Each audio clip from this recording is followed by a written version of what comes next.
Doc Ray, Doc Menor, ito na po yung mga gamit ko.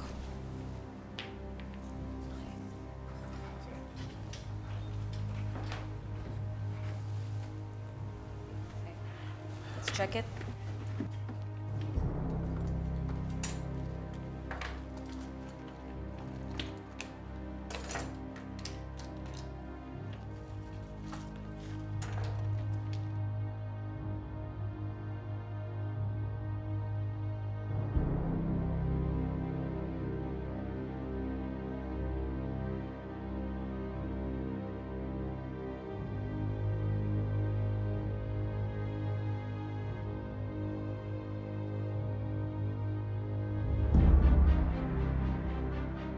Doktora Tanyag, there is nothing here that will incriminate Doktora Annalyn.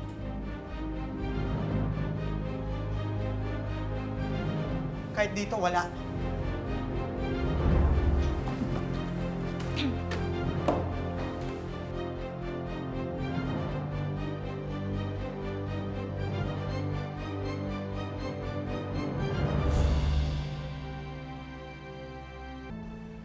Siguro naman nalino na yung pangalan ko, no, Zoe? Kaya pwede ba tigilan mo na nga ako? Tsaka Zoe, hindi naman magagawa ni Annalyn yun eh. Pero pinagdadasal ko pa rin na sana kung sino man ang may gawa nung kay Carlos, mahuli na siya. Hindi pa tayo tapos. Naniniwala ako na may galit sa kanyang gumawa nun. At isa ka doon, Ninette. Oo, may galit ako kay Carlos. Pero hindi ko magagawang pumatay ng tao. Zoe, maraming may galit kay Carlos. We don't know all these people.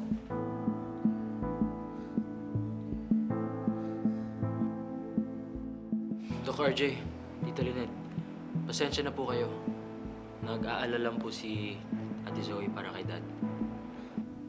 Naintindihan naman namin yun, Harry. Wala namang problema dun eh. Pero sana hindi siya nang bibintang ng tao. Doc Menor, babalik na po ako sa duty ko. Okay, gagawin ko na to ng report at isasubmit ko sa board.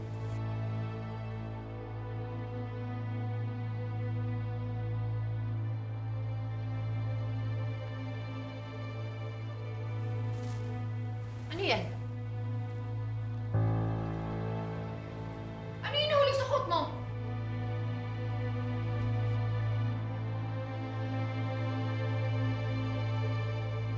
Insulin vial? Ito yung hinahanap namin!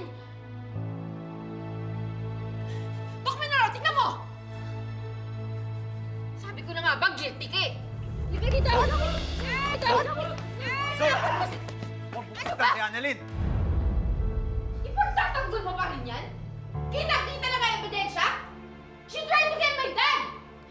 Doc Menor, I need to see this in your report at idedemanda namin siya! Doktora Annalyn Santos is guilty of malpractice and attempted murder!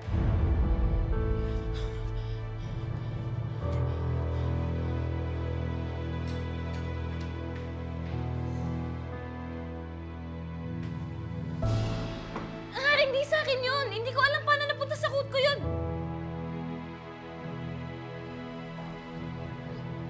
Nay, hindi po sa akin yan! Hindi ko alam paano nangyari yun!